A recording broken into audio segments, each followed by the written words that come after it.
Et si une simple restriction de transit pouvait faire chanceler tout un continent? Cette question en apparence anodine secoue aujourd'hui les fondations même de l'Europe du Nord-Est. Moscou brandit désormais la menace de mesures sans précédent contre la Lituanie. Ce n'est plus une simple querelle diplomatique. La crise autour du transit vers Kaliningrad prend une ampleur alarmante et fait vaciller la frontière entre tensions politiques et ruptures géopolitiques. Le gouvernement russe multiplie les avertissements évoquant des réponses qui pourrait aller du réexamen des accords de reconnaissance de frontières à une véritable coupure économique. Au cœur de cette confrontation, le petit territoire de Kaliningrad devient l'épicentre d'un bras de fer qui dépasse de loin la simple question de transport de marchandises. Chaque décision prise par Vilnius pour restreindre le transit n'est pas seulement perçue à Moscou comme une atteinte économique, mais comme une provocation stratégique. La frontière diplomatique entre la Russie et la Lituanie menace de se transformer en une ligne de fracture géopolitique majeure, susceptible de redéfinir l'équilibre des forces en Europe du Nord-Est. Pour l'Union européenne, l'enjeu n'est pas seulement régional. Si le conflit s'envenime, c'est toute la stabilité du continent qui est en jeu. Les flux commerciaux, la crédibilité collective et la sécurité pourraient être compromis, ouvrant la porte à une nouvelle ère d'incertitude européenne. Comment en est-on arrivé là? Quels sont les événements qui ont nourri cette escalade jusqu'au point de bascule? Pour comprendre les racines de cette crise et l'enchaînement des tensions, plongeons dans l'historique du transit de Kaliningrad et les motivations des acteurs en présence. Kaliningrad, un fragment de Russie enfermé entre la Pologne et la Lituanie, théâtre d'un bras de fer moderne qui secoue toute l'Europe du Nord-Est. Ce territoire russe, isolé du reste du pays, est un véritable pivot stratégique. Pour Moscou, Kaliningrad garantit une présence militaire et politique sur la mer Baltique, mais l'enclave dépend totalement de la Lituanie pour l'acheminement des marchandises essentielles depuis la Russie continentale. Depuis plusieurs mois, la Lituanie multiplie les restrictions sur le transit de produits russes en s'appuyant sur les sanctions européennes. Tout a commencé par l'interdiction de l'alcool et des matériaux industriels, avant de s'étendre au carburant, au charbon et, plus récemment, à des produits encore plus stratégiques comme les dérivés du pétrole. À chaque nouvelle interdiction, la pression monte d'un cran sur Moscou. Chaque blocage fragilise un peu plus la connexion entre la Russie et sa précieuse enclave, poussant le Kremlin dans une impasse logistique et diplomatique. Pour la Russie, l'enjeu est vital. Sans accès libre à la Baltique, elle perdrait une partie de son influence régionale et verrait sa sécurité même remise en question. La crise du transit de Kaliningrad n'est pas une simple querelle de voisinage. Elle menace de bouleverser l'équilibre géopolitique dans toute l'Europe du Nord-Est en mettant en jeu les intérêts économiques, la réputation internationale et la stabilité du continent. Mais comment Moscou compte-t-elle répondre à cette pression grandissante qu'elle perçoit comme une menace existentielle à sa souveraineté? La Russie prépare sa riposte, et certains scénarios évoqués à Moscou auraient été impensables il y a encore quelques mois.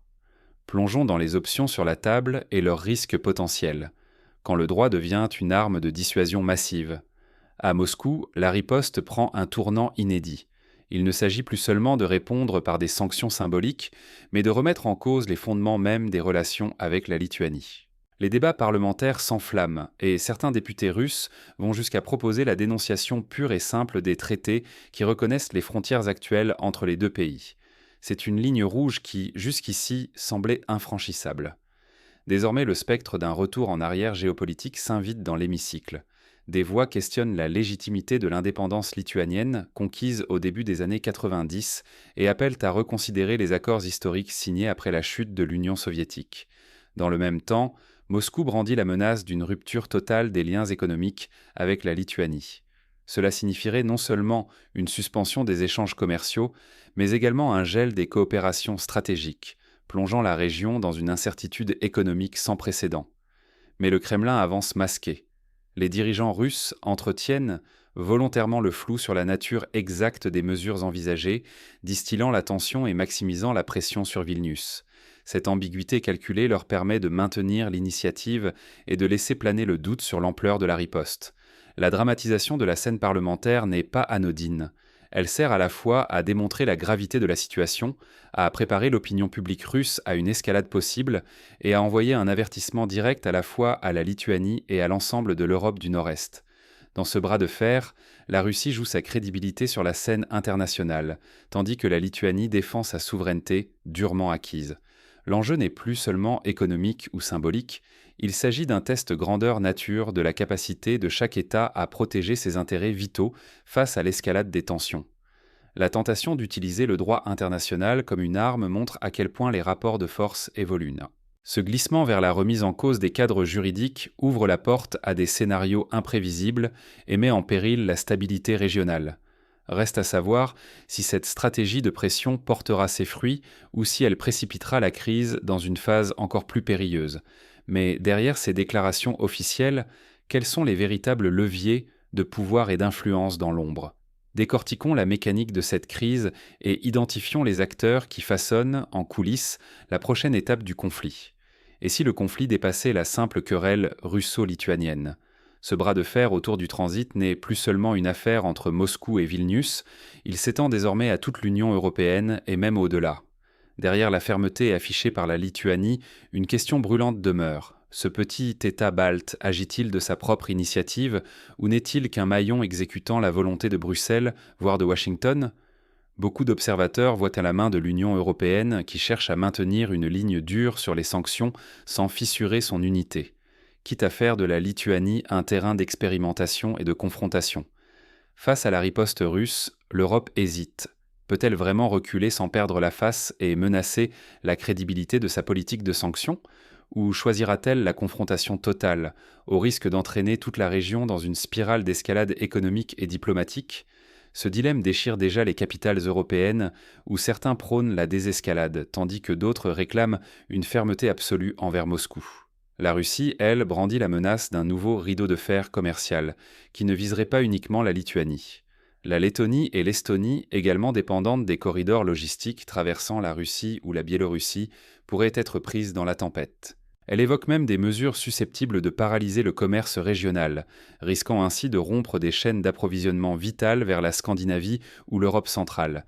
Mais la véritable toile de fond, c'est bien la guerre en Ukraine.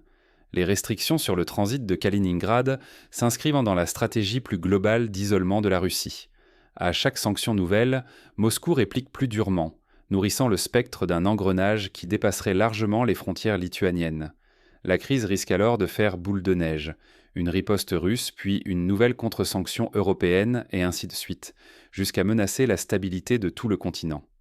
Pour les pays baltes, le danger est réel, voir leur territoire transformé en front économique et logistique, pris en étau entre les pressions de l'Est et les attentes de l'Ouest. Pour l'Union européenne, l'enjeu est double. Tenir bon sur ses principes sans précipiter une rupture coûteuse pour son économie et sa sécurité. Si la spirale des sanctions et des contre-sanctions s'emballe, c'est bien l'ensemble de la région baltique qui risquerait la paralysie. Rupture d'approvisionnement, hausse des prix, ralentissement des échanges, autant de scénarios anxiogènes alors que l'Europe peine déjà avec des chaînes logistiques fragilisées par la guerre et la crise énergétique. Face à cette montée des périls, la question devient urgente. Quelle solution reste-t-elle pour éviter l'escalade et préserver à la fois stabilité et intérêt stratégique ? Plus que jamais, chaque acteur doit peser ses décisions. Mais quelle stratégie concrète pourrait en permettre de désamorcer la crise et ouvrir la voie à une sortie de l'impasse ? Ce qui se joue à Kaliningrad aujourd'hui pourrait bien se rejouer ailleurs, demain. Car derrière cette crise de transit se cachent des dynamiques qui nous concernent tous, bien au-delà des frontières baltes. D'abord, il faut voir ce que révèle cette épreuve, l'importance cruciale de la résilience logistique et diplomatique. Quand une simple ligne ferroviaire ou un accord de passage devient un levier stratégique, chaque maillon de la chaîne compte. Pour l'Europe, c'est un pes pour des jortit de chao. C'est un rappel brutal qu'il ne suffit pas d'adopter des sanctions. Il faut anticiper les contre-coups, renforcer les alternatives et éviter d'offrir des points de pression à ses adversaires. Face à ces pressions hybrides, ni tout à fait militaires, ni purement économiques, l'Union européenne doit définir une stratégie claire, collective et réactive. L'improvisation n'est plus une option. Il en va de la crédibilité du continent face à des acteurs prêts à tester ses lignes rouges. Pour les citoyens européens, l'enjeu n'est pas qu'un lointain bras de fer diplomatique. Les crises régionales peuvent très vite se répercuter dans le quotidien. Hausse des prix du carburant et de l'énergie, perturbation des chaînes d'approvisionnement ou même restriction de mobilité. Comprendre ces mécanismes, c'est aussi mieux s'y préparer et agir en conséquence. Du côté russe, il faut rester attentif à l'évolution des débats au sein de la Douma et du Conseil de la Fédération. Des propositions naguère jugées extrêmes sont désormais discutées ouvertement. Remettre en cause la reconnaissance des frontières, décider d'une éventuelle coupure économique totale.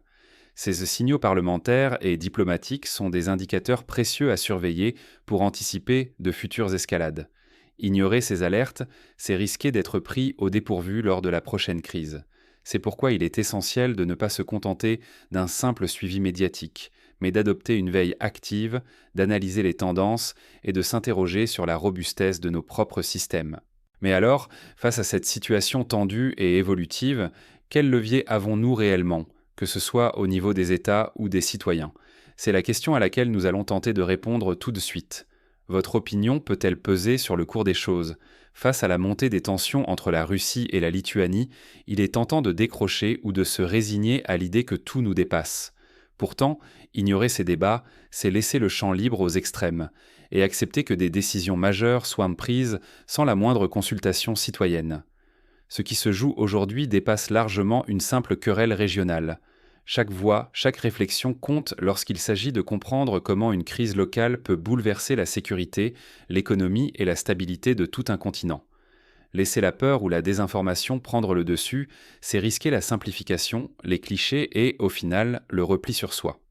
Mais s'informer, débattre et partager ses points de vue, même modestement, c'est déjà refuser la fatalité et agir pour une société plus résiliente. Rappelez-vous, se désengager, c'est confier l'avenir de l'Europe à ceux qui parlent le plus fort, pas toujours les plus raisonnables. Être acteur du débat, c'est aussi contribuer à sa mesure à un monde moins polarisé et mieux préparé aux crises à venir. La géopolitique n'est pas réservée aux spécialistes. Par votre curiosité et votre vigilance, vous pouvez vous aussi influencer le climat social et politique autour de vous. Alors, restons attentifs, exigeons des explications, remettons en question les discours simplistes. Discutons-en, partageons nos analyses et ne laissons personne décider à notre place. Le pire ennemi de la démocratie